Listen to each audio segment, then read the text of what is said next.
Thank you so much for tuning in to this episode of the Movie Screeners Club podcast. I'm your host, Diana Cambronero. The Movie Screeners Club podcast is brought to you by Designing Hollywood Productions in association with Gardena Cinema. Do you want to win the chance to have your film showcased on the big screen and an opportunity to be interviewed on this very podcast? Go ahead and submit your film today at themoviescreenersclub.com.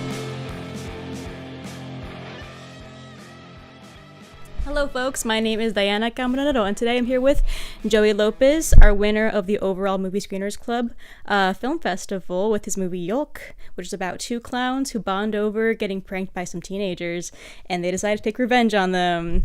So, Joey, I read that you worked with Blue and Exile, right? Before working on this. Yeah, that's right. Yeah, we worked on some smaller things for their band, yeah. Right. Did they come to you with this idea or did you just talk to them and you were like, oh, this is the perfect idea for them to start off with? Yeah, so initially we did something really small over COVID. Mm-hmm. I went in to do, it was like a Tiny Desk concert situation, but it wasn't Tiny Desk concert. It was something like that.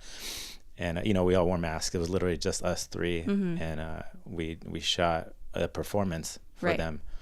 So that was the only thing that we had worked on before. Mm-hmm. But afterward, another friend of mine, a mutual friend, showed them the first short film that I made, and they really liked it a lot. And Exile called me directly, and he was like, "Dude, I really liked your movie. We should work together." You know, and that was like, that got me really pumped up. You know, like it was such a cool thing to hear from them. Like they're such an awesome band, and and so it just got me thinking about things, and I wrote something immediately. Right. And it ended up just being for them. Like it just kind of naturally was based around them. And this was Yolk that you wrote. This is Yolk, yeah. What came to mind though for this premise? Because I've never seen a movie like this before. Oh, thanks. It's very slice of life, Sean Baker type is what I kind of got from it. You know what? Somebody else said that too. Yeah. That's so interesting. Yeah. I love Sean. He's one of my favorite filmmakers. That's incredible. But yeah, it just came from. I had an idea for a movie about a clown, but it was very different. It took place in Tijuana, and it was much darker. But it still had some funny elements to it. But I never thought about making necessarily a comedy. Yeah, it just sort of came out that way. Right. And they just seemed like Exile is kind of a clown himself. In a great. He's really funny, is what I mean to say. I see. Okay. Blue so did the humorous elements come from him then when you were filming it with him? Like, was that... There were definitely some parts that were improvised that he was able to bring to the table, but it was written. There wasn't a lot of dialogue, obviously, but he would bring something to the table. I mean, even after I realized that some of the jokes weren't landing and things, I had to like re-edit it. We had to go back and record some ADR, to throw in some more jokes or better jokes. Right. So when I was writing, I saw it pretty clearly. So the only references I gave for myself, and I guess also for them, was storyboards. I mean, they were kind of stick figure storyboards. So you drew out all the... because there's not a lot of frames either. Right. It's just like... It's very a lot like one shots within like one shot. One frame of and I think it's cool though because kind of makes like a picture, it looks like a photo but there's action within the photo, you know what I mean? I mean, I started actually as a photographer. I see. And I would make these photographs and I would always imagine something happening inside of it, and so that was kind of a natural progression. That makes sense. A lot of like there's one shot when the two clowns are overlooking the downtown and they're smoking a little bit. That I really saw that as a picture, like as a still picture in itself. I think I just automatically approach films that way. Like my first short was like that, and after I shot that, I swore to myself that I was gonna make something where that the camera was always moving.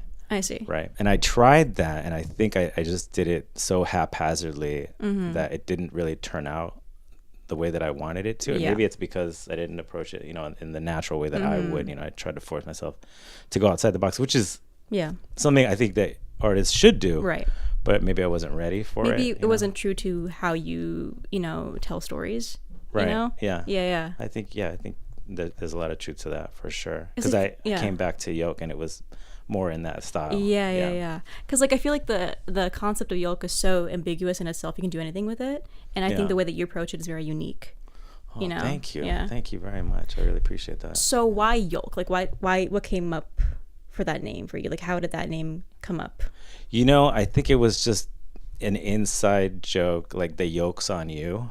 Oh, you know? wait, So that's funny. Like a little I thought of that as the name, and I was like, it's funny to me, but I think it's a dumb name. And I just think Yolk is good. But it's you simple, know? One word fits. Yeah, it's simple. And I was gonna keep like the tagline, like for the poster or whatever, like the yolk's on you. But whatever, I didn't. But I guess it works for the plot as well, from what happens. Yeah. Casting wise, you casted, right? Yeah. Exile, right? So I cast Blue and Exile immediately. Like that was who I basically wrote it for. I showed it to them, and they were totally into it. And then, actually, the guy who showed them is a good friend of mine who I've known for a really long time. The guy who showed them my first short film that sort of got this thing going he has a son who's now an adult who ended up being the kid in the movie. I see. Yeah. So, and they all know each other. They're a lot closer than me and Exile, but he just seemed like the perfect person to be in. And, they're all non-actors, and I thought that would be a good dynamic. I didn't want to like throw a professional against them. Right. But yeah, it worked out awesome. I wouldn't even know they're non-actors. You know what I mean? Yeah. It just like it seems like that is just them.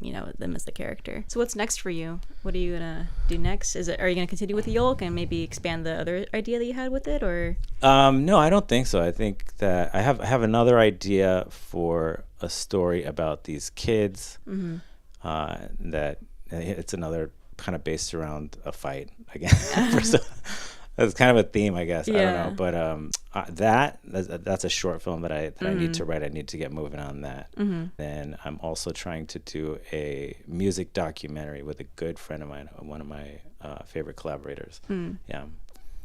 So yeah, those two things. Would you lend yourself more to narrative storytelling or documentary storytelling? I mean, I've never done a documentary. I've shot as a cinematographer on a documentary. I see. Because that's what I normally work as. Yeah. But I would love to do another documentary. I actually made a documentary with this director a long time ago, but I would like to try another one with one of our favorite bands. And then, obviously, I would love to make another short narrative film. So you have done work as a DP, right? Yeah. A writer, director. Did you have a DP on Yolk? No, I shot it. Yeah. Okay, I see. Yeah, I mean, as much money as I could save. And also, I think just kind of being a control freak in a sense, But now after making Yolk, I understand why you should have a DP. Right. You can really spread yourself thin, doing everything yourself. Like it took so long. Like you have to, you have to control all these other things instead of just focusing on directing. But I guess it turned out all right. I thought it looked pretty good. Yeah. So one of the things that happened was the scene at the gas station. It was just supposed to be two separate pumps, right? Like not directly across on at the same pump. They were supposed to be on either one. So right? like one here and then so one here, there. exactly. Yeah. And it's supposed to be a lot more subtle. And they were just gonna look at each other and just kind of like nod awkwardly. And I thought that was funny, but once we got there on the day, it just didn't work at all, and I didn't know what to do. Yeah. It was a little frustrating, but we actually had to come back to reshoot that. I was like, oh, maybe you just think that it's funny. I told Exile, maybe you just think that it's funny that you're seeing another clown. And he just sort of rolled with that, and he started cracking up and like clapping, and and he just kind of made that scene work. Yeah. Like we came together obviously, but his performance really makes that. And then also, Blue, his reaction to the laughing is so good. I thought the framing was very funny too. Oh, thank you. When like you both have this pump. Yeah. Very funny. Yeah. Who would you say are your inspirations, filmmaking wise? Because I said Sean Baker as like someone who, came to me as I was watching Yolk. Is there anyone in particular that maybe you grew up with that inspired you? I mean, so many filmmakers. I mean, not even ones that I necessarily emulate, but just like, ones that come to mind are, Hal Hartley and Gaspar Noé and Jim Jarmusch, Wong Kar-wai, Fellini was like one of the first movies that I ever saw that I was like, movies are something beyond just telling a sort of formulaic story, you know, like that was really super influential. I already asked you before we started recording, but you won, right, for the overall Movie Screeners Club, you know, experience. How was that for you, and how did you feel when you know, got the belt and you were on stage? I mean, it was crazy. I mean, even just winning the month was awesome. I mean, there were some awesome films, you know, one in particular that I was like, oh, this is my favorite film. You know, I thought Wabi Sabi was awesome. Wabi Sabi was great. It was so good, and I was like, oh, this is the winning film, absolutely. You know, and so when I heard that Yolk won, I was like, whoa, that's crazy. And so, you know, it was kind of the same thing with the end of the year. You know, there all the films were awesome. Yeah, you know, because they were, you know, they were all the winners, and I mean, it was a big surprise, and it was fantastic. Yeah, and I saw your kid was there too, right? Yeah, my daughter, she's 9 years old. My son is 5 years old, and I thought it was so cool that they were there, and you know, just to see something like that. My mom was there. It was, that's nice. I don't know if it was, you know, more important for my daughter to see or for my mom to right, see. You know what I mean? Like my mom was like, you know, she was like, she's my biggest fan. That's very sweet. Yeah, and it's really awesome for my mom too. You know, she's like, I'm so proud of you. You know. Did you go to film school? Or? I did. I went to Art Center. I went to Art Center in Pasadena. Oh, I know where that is. Yeah. Yeah. How was that for you? I studied cinematography. Like it was great. I mean, the really making the connections that you make in art school. You know, those are the people that you're gonna sort of run with in the world. You know, like that you're making these connections and making these relationships. I actually met my wife there. Nice. So, did she work with you on Yolk, or? Yeah, she produced it. Okay, for sure. So you guys are kind of like a duo in terms of like. Well, I mean,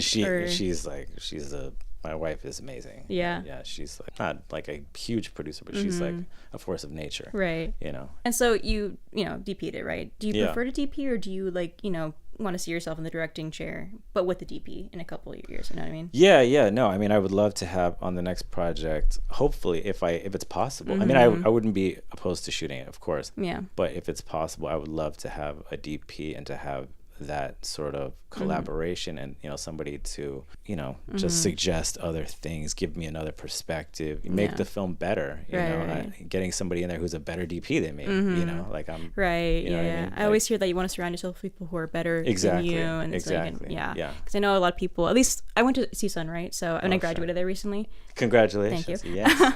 And I know a lot of people there, they write, edit, direct everything, and it's like, but they don't have an outside eye, and so when they get, you know, feedback on their films, it's like, oh, what happened, you know? Because you get this tunnel vision whenever you just, like, you know, decide to do everything. It's so hard to see your work after so long. It's like repeating a word over and over. It loses meaning, right?